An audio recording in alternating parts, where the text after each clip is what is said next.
Clara Jensen was never the type to seek the spotlight.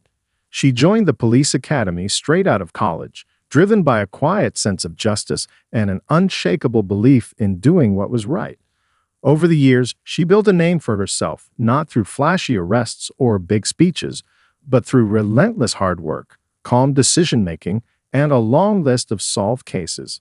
Her record was spotless, until one day it wasn't. The courtroom was packed.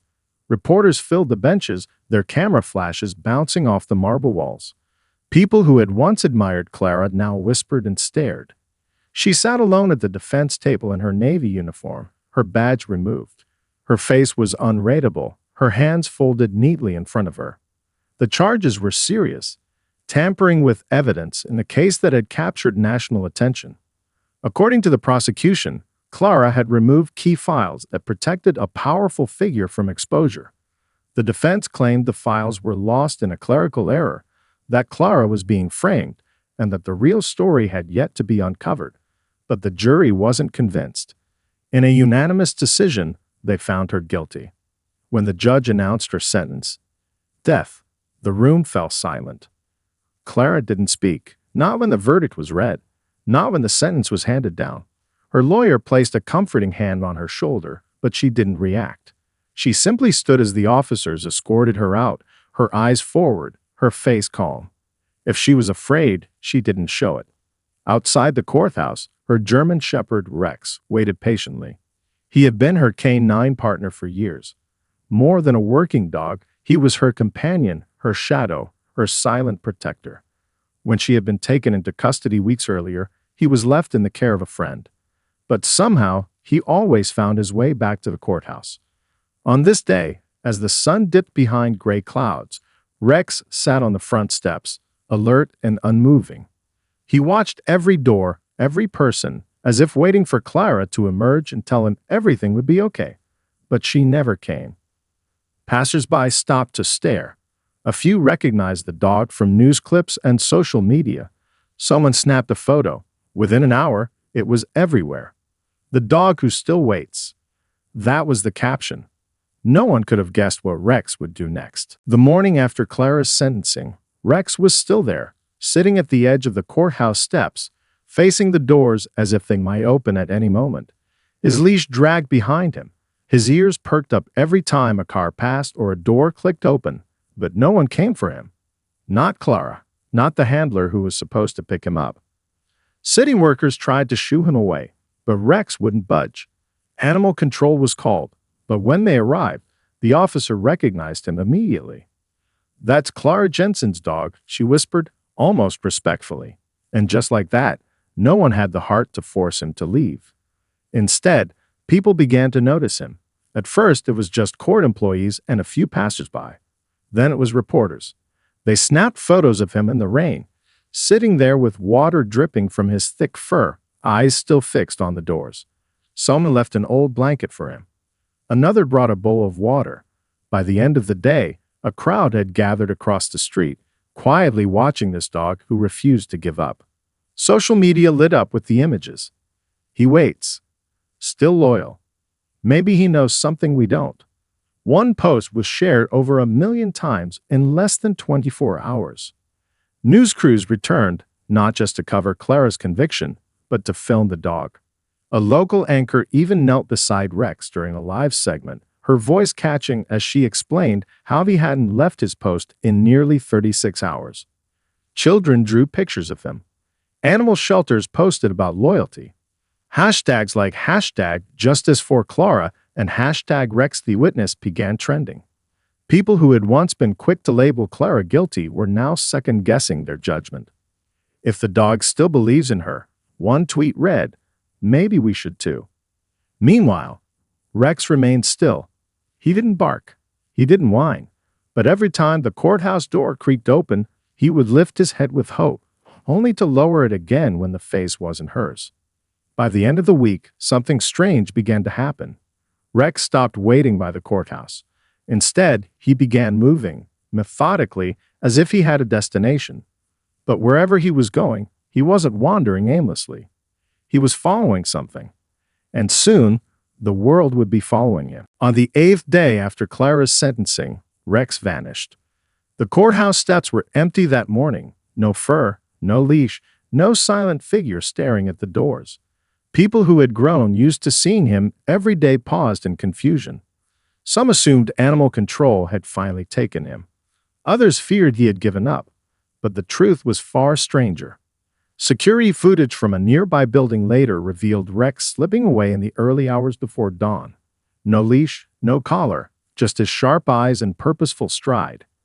He crossed streets, ducked under fences, and moved with a quiet sense of determination that felt less like escape and more like a mission. By midday, a clerk from the Public Records Office posted an odd update online. Clara Jensen's dog just showed up outside our building, sat there for an hour, stared at the front door, then left. An hour later, Rex was spotted again, this time outside an apartment complex on the city's east side. The address belonged to Detective Harold Greaves, a retired officer and one of the last people to handle Clara's case before she was arrested. Residents said the dog just sat outside for a while, then walked away. The sightings continued. Rex appeared outside the police impound lot, then the city archives building, then the law library across from City Hall. Each visit lasted no more than an hour. Each location was linked, somehow, to the investigation that had brought Clara down. People began to take notice. Mia Donovan, a young journalism intern working at Channel 7 News, had been assigned to monitor the Rex story for social media updates. What started as a light-hearted assignment quickly became an obsession. She pinned a map above her desk and marked every place Rex had been seen. At first, the locations seemed random, but then a pattern emerged. Every place he visits, she muttered, is connected to someone in the original investigation. She pitched the idea to her editor. He laughed. "It's a dog, Mia. He's not Sherlock Holmes." But Mia couldn't shake the feeling that Rex was trying to lead someone, anyone, to something important. So she did what any determined rookie would do. She grabbed her camera, threw on her press badge, and set out to find him. Because maybe, just maybe, the dog knew something the humans didn't. And if he did, she was going to follow him to the end. Mia Donovan had never followed a dog before, but there she was, running half a block behind Rex, with her press badge swinging around her neck and her phone recording everything. The city air was thick with late summer heat, but Rex didn't slow. His movements were precise, purposeful, like he had somewhere very specific to be. She'd spotted him by chance near the old West Bridge precinct where Clara once worked. He'd paused outside the chain-link gate, looked up at the building as if remembering something, then moved on. Mia, breathless and sweating, trailed him from across the street. When he finally stopped, it was outside a small, worn-down townhouse in the North District. The mailbox read H. Benton, a name Mia didn't recognize, but a quick search on her phone made her heart skip. Henry Benton had worked in the evidence room during Clara's case. He'd retired shortly before the trial began. And now, Rex was sitting right outside his home, unmoving. Mia stayed back filming. 10 minutes passed. 15. Then the front window curtain shifted. A man's face appeared, drawn, nervous, watching the dog. He didn't come out. He just stared. And Rex stared back. That night, Mia created a video titled "The Dog That's Trying to Tell Us Something." It included every location Rex had visited, each one tied to a key figure from the investigation. Her voiceover was steady but urgent. "I don't think this is a coincidence. He's not lost. He's not confused. He's retracing the case." She uploaded the video at 11:17 p.m. By morning, it had over 500,000 views. Comments poured in. "Someone needs to follow him. This dog is smarter than the entire justice system. He's solving her case from the outside." Even skeptics started to pay attention. Mia's editor suddenly wasn't laughing. He gave her a green light to keep following the story, on one condition: she had to stay safe. But Mia knew something was happening. Something real. She wasn't just chasing a headline anymore. The next day, Rex appeared outside a private storage facility on the edge of the city. Mia got there just in time to see him pawing at unit number 214. The manager insisted it was an old rental, paid in cash and long abandoned. But Mia had a feeling. She pressed her hand against the cold metal door, heart pounding. "Rex," she whispered, "what are you trying to show me?" Unit 214 looked like every other storage locker in the long row of weathered metal doors. Ordinary, anonymous, quiet. But Mia could feel something different. Rex wasn't pacing or wandering. He sat directly in front of the unit, tail still, eyes locked on the door like he was guarding it. The manager hesitated. "It's been untouched for over a year," he said, scratching his beard. "Paid in cash for 6 months, then nothing. We were about to clear out next month." Mia showed him her press badge and explained the story. He frowned, clearly unsure, but the presence of Rex and the swelling online buzz surrounding him seemed to sway him. He agreed to open the unit under journalistic inspection with a witness present. The door groaned as it rolled up, revealing stacks of file boxes, a dusty office chair, and a few unmarked plastic containers. It looked harmless at first, forgotten junk from a forgotten life. But Rex immediately stepped inside, nose twitching, head low. Mia followed. She pulled a flashlight from her bag and began scanning the labels. The handwriting was faint, but clear. Case hashtag 7883G, evidence review logs. Jensen/Greaves/Benton. Her breath caught. One of the boxes contained a sealed folder stamped Confidential. Do NOTFIOE. Inside were photocopies of email threads, handwritten notes, and what appeared to be a chain of unsigned authorizations removing evidence from city records. Clara's name was on them, but so were others. Names she hadn't seen before, and one that stood out, Detective Harold Greaves. Mia snapped photos, heart racing. This wasn't just old paperwork. This was proof. Documents that should have been included in Clara's defense, and they had been hidden quietly, deliberately. "This is it," she whispered, looking at Rex. "You found it." That night, Mia uploaded a new video, this time showing parts of the discovery. She blurred sensitive details but made the message clear. There is new evidence in the Clara Jensen case, and a dog found it. The internet exploded.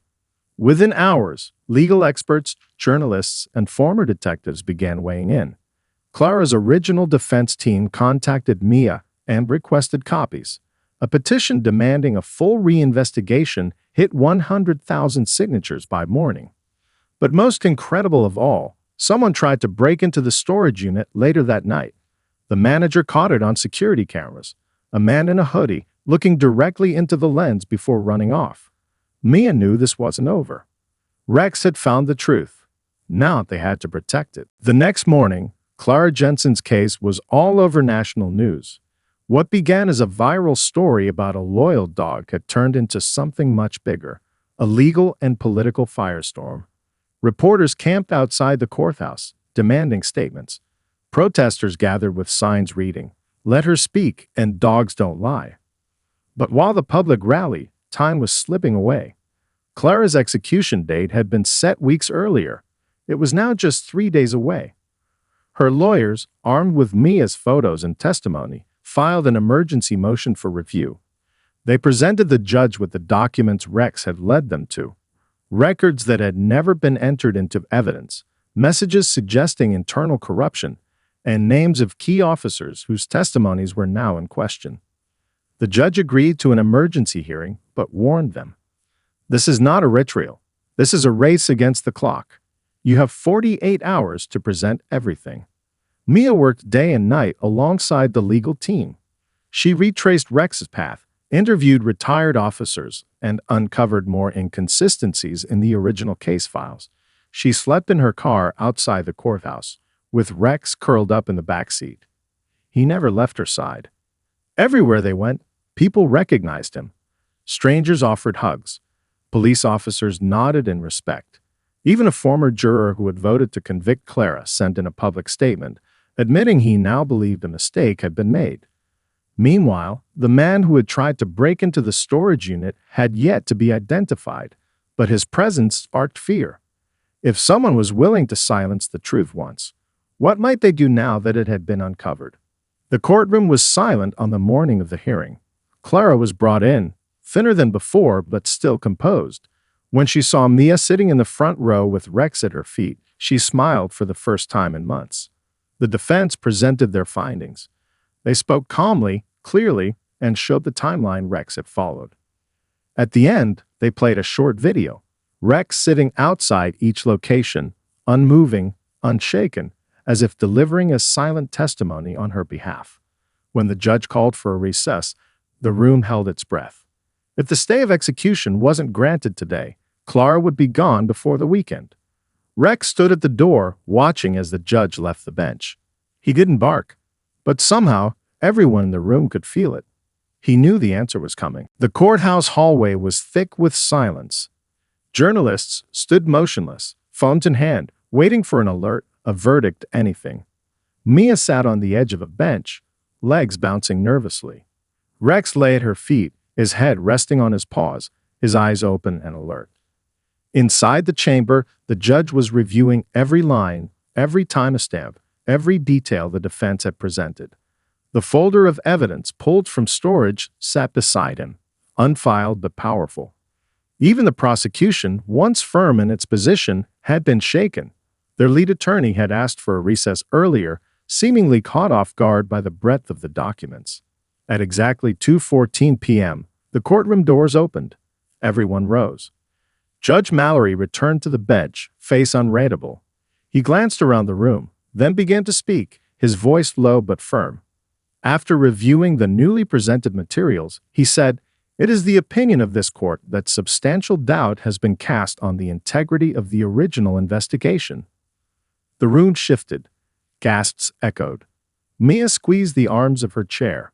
Rex's ears perked. Therefore, the judge continued, "The execution order is hereby stayed, effective immediately. Clara Jensen will not be executed. This court orders a full reinvestigation of her case." The room erupted. Clara, sitting behind her legal team, closed her eyes and let out a shaky breath. She didn't cry, didn't speak. She simply placed her hands over her heart and nodded once toward Rex. He stood up, tail slowly wagging. Mia broke down in tears.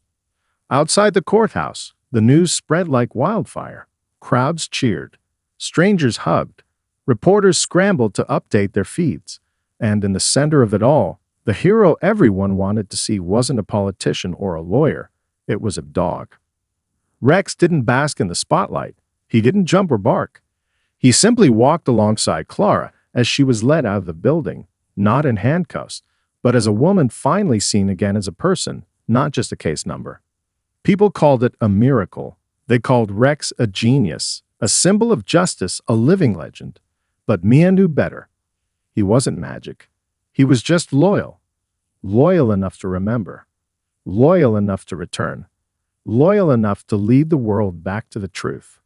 And the truth, finally, was impossible to ignore. The weeks following Clara's release were a whirlwind of legal motions, press conferences, and slow-moving investigations into the officers and officials who had helped bury the truth. But through it all, Clara never said much.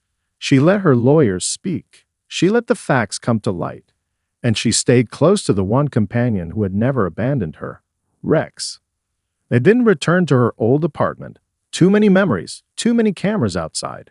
Instead, Clara moved into a quiet house just outside the city, offered temporarily by a retired officer who had served with her years ago.